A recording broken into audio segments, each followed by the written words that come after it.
Presiding over today's ceremony is Lieutenant Colonel Brett Haker. We'd also like to extend a warm welcome to Captain Tran's family. Joining us today are wife Brighton, daughters Amiria and Isadora. Please rise for the playing of the national anthem and the Alaska State Song.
Please be seated.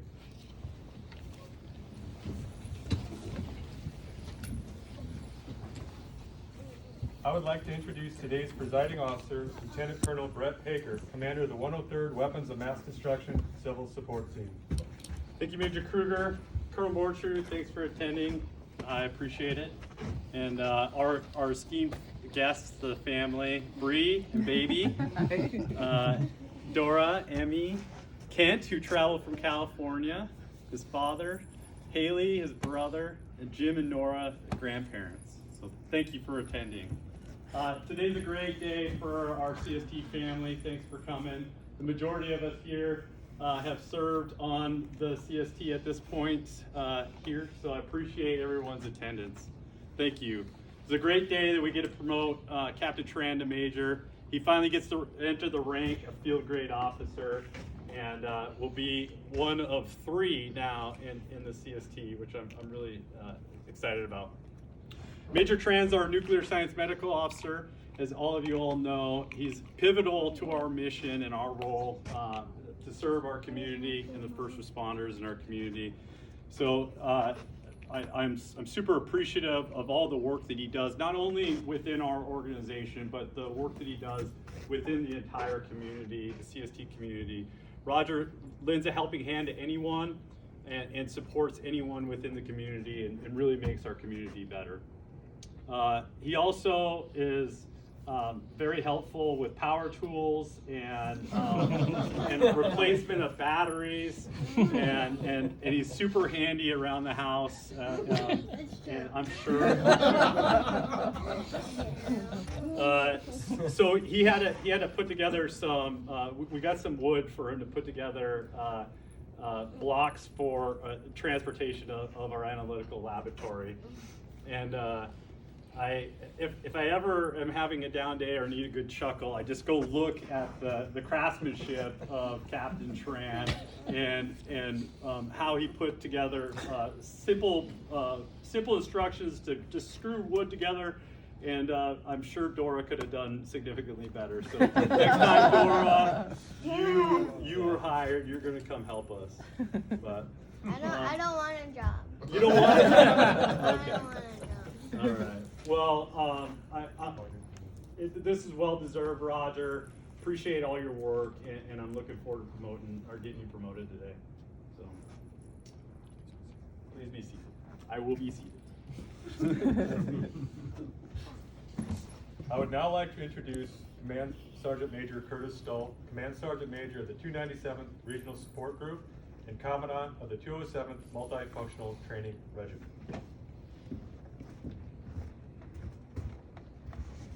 Good afternoon. I failed to realize that almost everybody here is in the civil support team. So most of this stuff you guys already know, but I'm going to run through it. We're going to say it again. Good afternoon, ladies and gentlemen, and distinguished guests, the 103rd Civil Support Team, and especially Captain Tran's family. Thank you for taking time to come witness and recognize Roger Tran as he progresses in his career and responsibilities as the Nuclear Medical Science Officer and the Primary ALS Operator for the 103rd Civil Support Team. I am honored that Captain Tran believed I would have something valuable to say. I will do my best not to let him down. Most of you recognize that having an Army senior service member speak at an Air Force field grade officer promotion is unusual. And I'll give you the background, even though most of you are like family and know it, you're gonna get it anyway. 8 years, I spent approximately 8 years in the 103rd as the medical NCO, and at that time I was the alternate ALS operator. My last 2 years in the unit, we did not have a nuke med science officer, and we have advertised that position 3 times. Roger finally applied on the 3rd. The first 2 times the applicants were wholly unqualified. And the reason for that is this position is unique. The civilian scientists do not learn what the civil support team does. The academia does not train scientists to be chemists, biologists, radiologists, and master microscopy all at the same time. Doesn't exist anywhere else. The nuke med science officer requires all of that to be able to do their job proficiently.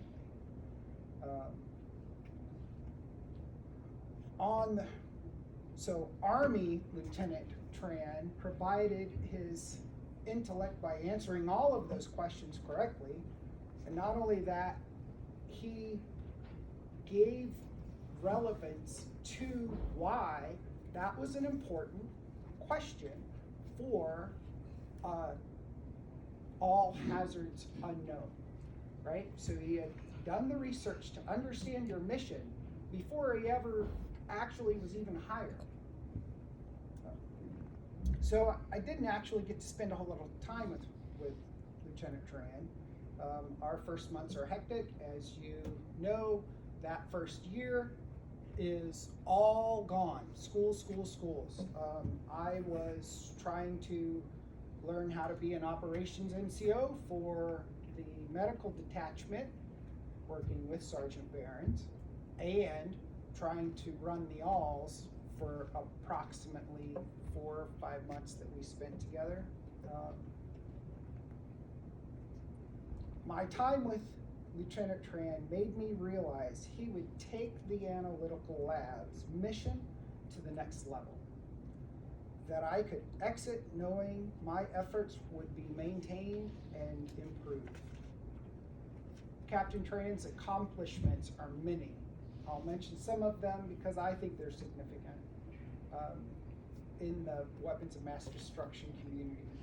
In his first few years, the analytical community recognized his abilities and requested he participate in a team that standardized the electronic laboratory recording system for the lab.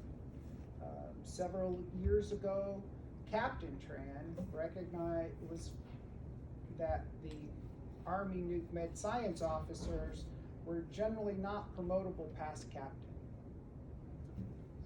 He was one of the few Army Nuke Med Science officers who had both the education and the intelligence to transition from the Army Chemical Corps to the Medical Services Corps and eventually the Air Force's Bio-Environmental Engineers.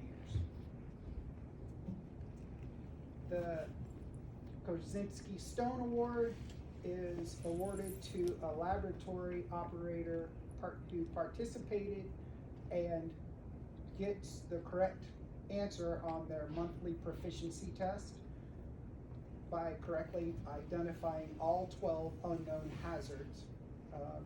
In my 8 years, I earned that award once. Rogers earned that award 6 consecutive years. The laboratory undergoes inspections and accreditation using international standards, requiring a score above 90 in all evaluated categories. Captain Tran has been successful in being accredited 5 times. He's not scored below a 94. His most recent score was 100%, something I never could do. He facilitated site-assisted visits with other labs to ensure that they are ready for accreditation evaluations. These significant accomplishments have led this CST analytical chair to ask Captain Tran to represent Region 10. He has served as the Region 10 analytical chair for 3 years and eventually the national analytical chair for those 3 years. These accomplishments are unrivaled amongst the CST, but are not his greatest strengths. Captain Tran's greatest strength is his ability to lead, to make others want to serve with him. He and the serving team leaders have brought the 2 sections together in a way that allows them to bolster each other's capabilities and competencies, resulting in the 103rd being one of the premier teams in the nation.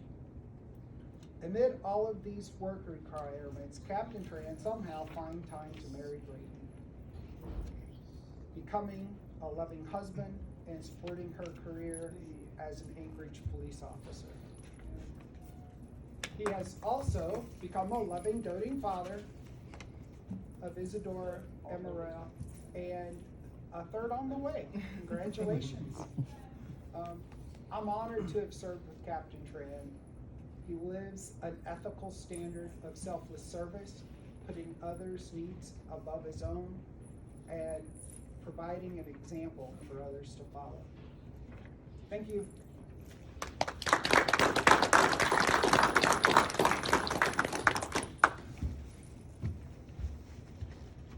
At this time, we would like to honor Captain Tran with some awards.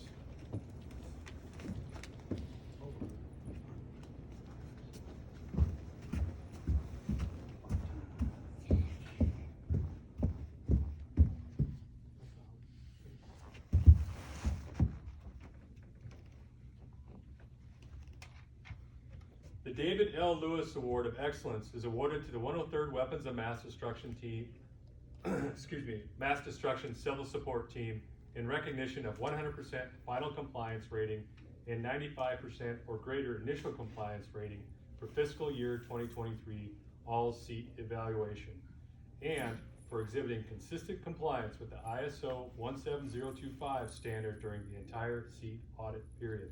Signed, Colonel John F. Sandifer, WMD, CST Branch Chief.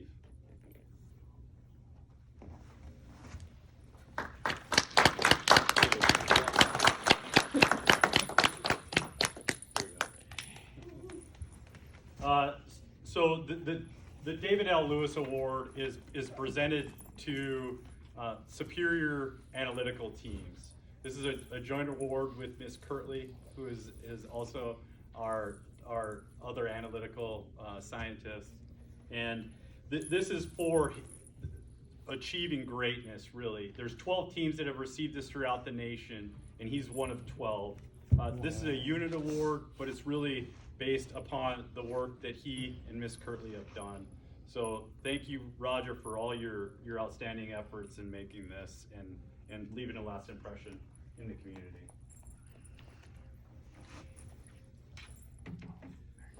The Zarnicki Stone Award of Excellence is awarded to Captain Roger Tran for attaining a passing score on 100% of fiscal year 2023 proficiency analytical testing rounds conducted in support of the Weapons of Mass Destruction Civil Support Team program, and in doing so has demonstrated a rare and commendable degree of analytical proficiency that reflects well upon himself, the 103rd WMD CST, and the National Guard. Signed, Colonel John F. Sandifer, WMD CST Branch Chief.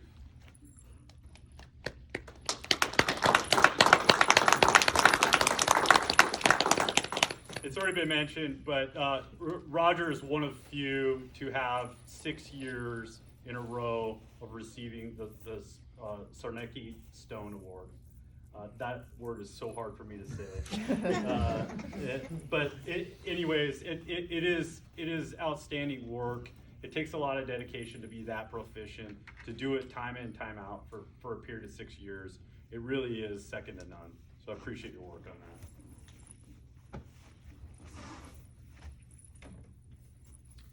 I'd like to invite Bree, Isadora, and Amaria to please come forward.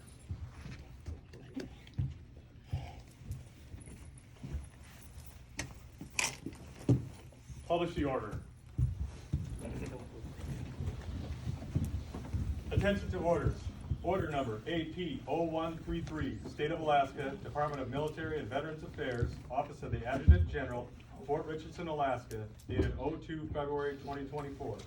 The Governor of the State of Alaska has reposed special trust and confidence in the patriotism, fidelity, and abilities of Captain Roger Tran, Alaska Air National Guard.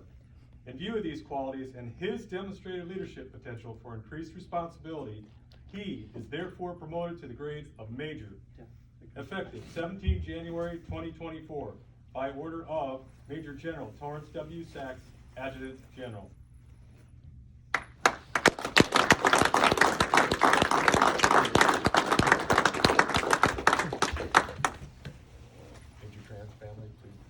We'll get your picture though. Oh yeah, that's a good point. Okay, all right, look, picture. 1, 2, 3. That's how you do it. Center face.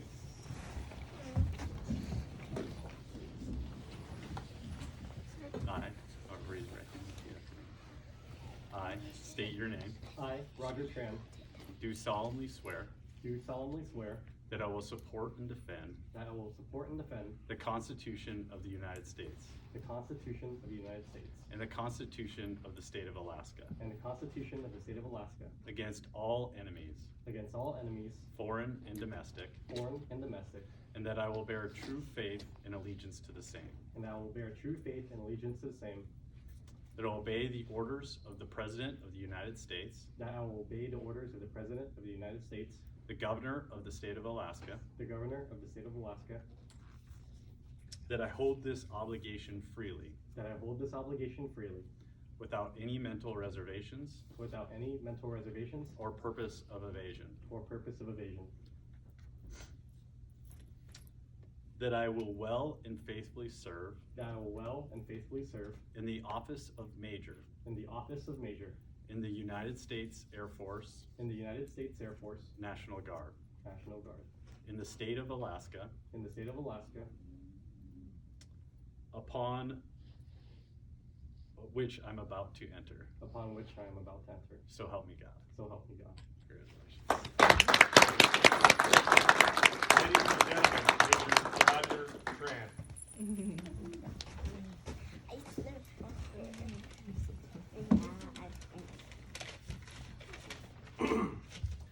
Good afternoon, everyone. I'm truly honored to stand before our distinguished guests, friends, and family today to celebrate my promotion to the rank of Major. Thank you for making time in your busy schedules to be with me here today. Special thanks to everyone that went above and beyond to make this possible as well. Lieutenant Hawk and Major Radke put in a significant amount of work on the back end to make sure that this was possible. And my wife, Bree, among other things, is also a great speechwriter. I'm a bit of a scatterbrain, so she made sure to fill in all the gaps of what I wanted to talk about today. So first, I wanted to make the speech kind of short and sweet. Thank higher and those below me for trusting and supporting me. Remarks complete. But I wouldn't be a proper field grade officer if I didn't try to interject some sort of moral or philosophical quandary that takes us to about 10 o'clock at night. But it's my first day, so I think I'll do all of us a favor and settle for like a 5 to 10 minute speech. Truly, I just want to take a moment to speak from the heart and share what this rank means to me, and specifically what kind of leader I aim to be. But first, some backstory might be helpful. As most of you know, since you've been issued Mark 1 eyeballs, I am Vietnamese, and you might know that I'm also a first generation American. So both my parents fled Vietnam after the war and became refugees, and they risked their lives and left everyone they knew and everything they knew without even knowing the language of where they were going. My father, who's sitting over there, had nothing but a shirt on his back when he came to the United States. My mother literally survived a pirate attack when she fled Vietnam. So as you can imagine, success didn't happen overnight for them. My mother and father have shared countless stories with me about the fear, sacrifice, and challenge that they faced when they started their new life in America. This made them prioritize setting the conditions for their children's success. Education was always their highest priority for myself and Haley, my brother. And they prioritized schooling because they didn't have the same opportunity themselves and knew that it was a path towards success. They made sure that we never had to worry about food, a roof over our heads, or money. Things I know that they always had to worry about growing up. And even though the 2008 recession hit our family pretty hard, my parents ensured and did everything they could to make sure the effects weren't felt so I can focus in school. My parents often made sure that Haley and I knew how lucky we were to live in the United States growing up. Sacrifice and discipline were things that my parents ingrained in me. Being successful in school isn't as simple as saying that you just need to be smart. The goals my parents set for me was rooted in family history, and those emotions aren't easily quantified. But needing to work hard and trying to be the best in the room was what I was taught. And my parents believed that we lived in a country where that actually mattered. So it shouldn't be a surprise to you that I like to think of the world in kind of like a simple way if I could, and just kind of separate everything down to metrics, right? What is a quantifiable best answer? We should do this because it's X dollars cheaper. We should do it this way because it saves a little bit of time, right? I am a scientist after all. But when I think of success, I often look to others and determine what metrics they use to guide their decisions. Because there's no use in learning the same mistake twice, right? And there's no such thing as plagiarism in the Air Force and the Army. But as I've gotten older, paired with both hard work and some luck, life actually isn't as black and white as I once thought. Education only gets you so far, and although I'm grateful for the foundation, it's never quite as simple as that. As time passed, I started to recognize that life doesn't always happen in a straight trajectory. And when I've climbed through the ranks, the question went from what makes a successful leader, right, to what it feels like to be a successful leader. Working hard and excelling in your field, that's something that you can easily measure. But when it comes to leadership, good leadership, how do you quantify that? We all have our own personal definitions of what a good leader looks like or the traits they might have. But one thing I believe that most people can think of when they judge a leader is whether or not the mission that they set out to accomplish was accomplished well. Rephrasing that same concept, did they meet the goals of those above them, and did those under their leadership meet your goals? And this is something I considered often when I worked with different leaders and saw how goals were both set and met. But here's the question that keeps me up at night. How do you know if the goal that was set was good? I'm sure at this point most of us have had some sort of class on SMART goals. You know, the goals are specific, measurable, attainable, relevant, time-bound. That you can set these goals for yourself and just as importantly, relate that concept to somebody else. Robert McNamara, who at one point in my life was one of my personal heroes, played a significant role in the Vietnam War. He was a logistician in World War II and served as the Secretary of Defense in the 60s, covering the early to middle years of the Vietnam War, and relied heavily on defining success in a quantifiable way and using those metrics to guide his decisions. It was said that during the war, U.S. General Edward Lansdale told McNamara, while he was trying to develop a list of metrics to allow him to scientifically follow the progress of the war, that he wasn't considering the feelings of the common rural Vietnamese people. The story goes is that McNamara wrote down those Vietnamese feelings, then erased it, and told General Lansdale that since he couldn't measure it, it wasn't important. Later in his life, McNamara stated that one of the things that he felt that contributed to the loss of the Vietnam War was his own belief in metrics, and that how the metrics are always set in his favor, rather than unquantifiable metrics such as the feelings of the Vietnamese people. And what I wanted to convey, without making the speech too much of a history lesson, is that success is not always an indicator of success.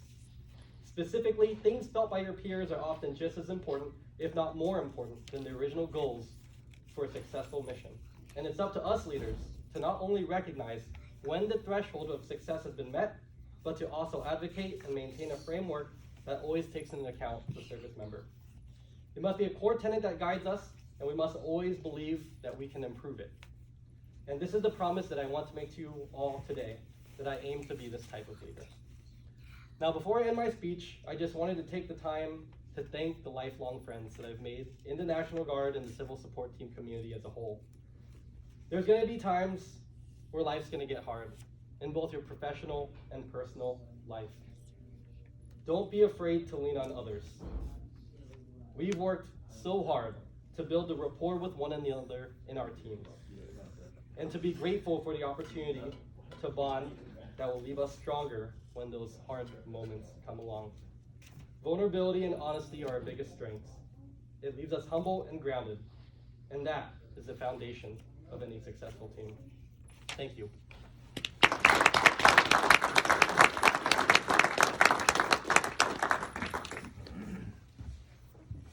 Ladies and gentlemen, please rise to the playing of the Air Force song.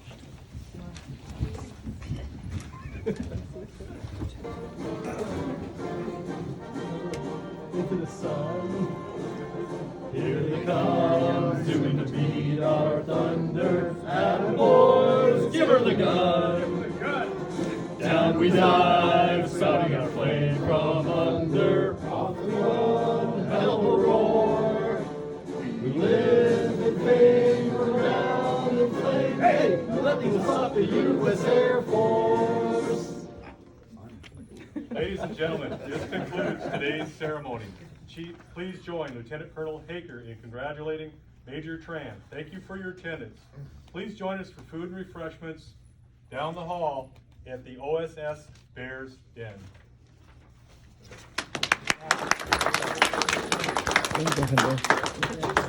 Congratulations. Handshakes, that type of deal. Oh, I can still give you handshakes. That's right. Look at that right hand. No? You want a hug? Yeah. Kind of hard to read. Take pictures for great grandma. Oh, you're such a model, Andy. No, if she hears the shutter go off, she just does like all the. I know, I'm seeing it right now. Okay, yep. Be okay. You good. Can I get a picture too, Andy? Okay. Click. You just have to take my word for it. Okay.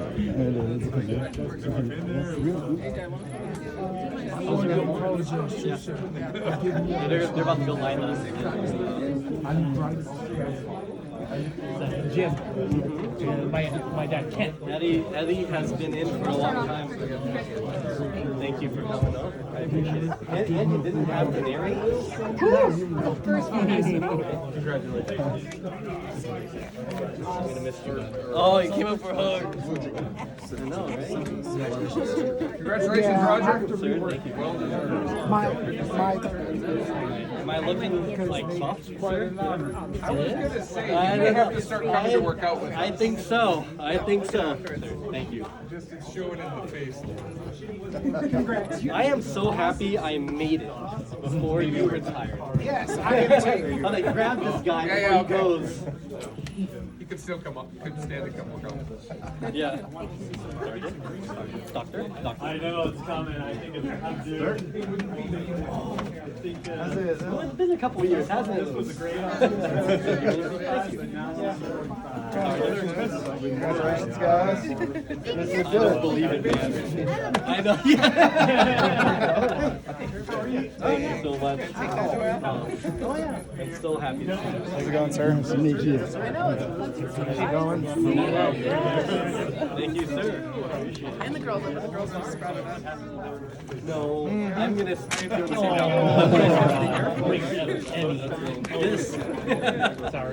This is gonna be where the Air Force people like to hang out. Congratulations. Yeah. You want to salute? That guy's a full colonel. He's really high. Yeah, the colonel is chest. Don't you love him? Yeah, he's way more important than that. He's like a solid three. Dang, Annie, you're so strong. No, Thank you. Thank you for your service. Yeah, no, thank you. Absolutely. Vice versa. Sir, congratulations. Sir, too. Oh yeah. Hey,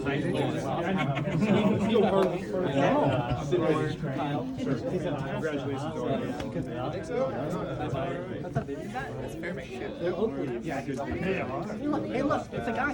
Hey, you're standing up here and you still can't be taller than him? What? I know, I got her. This tells me anything.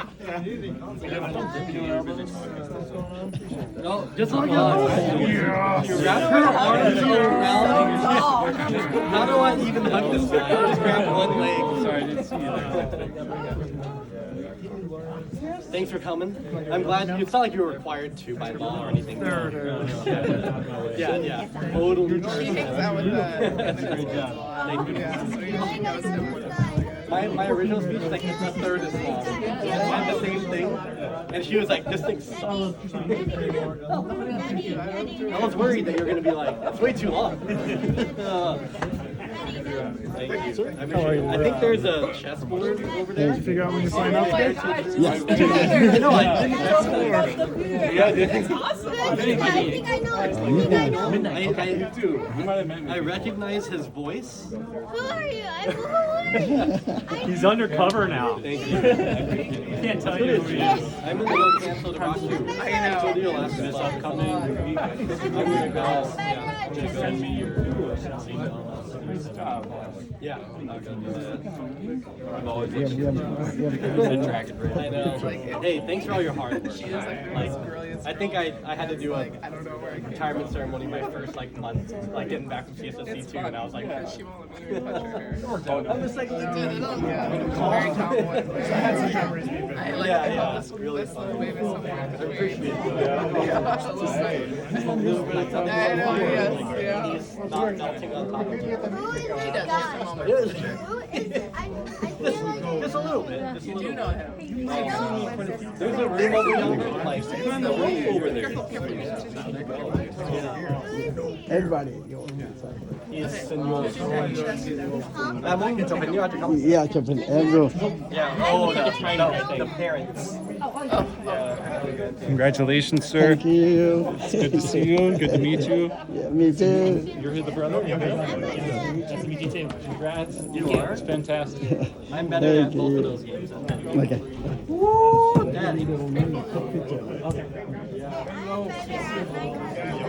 That's true. That's very nice. Yeah. Because we had the small ones of them.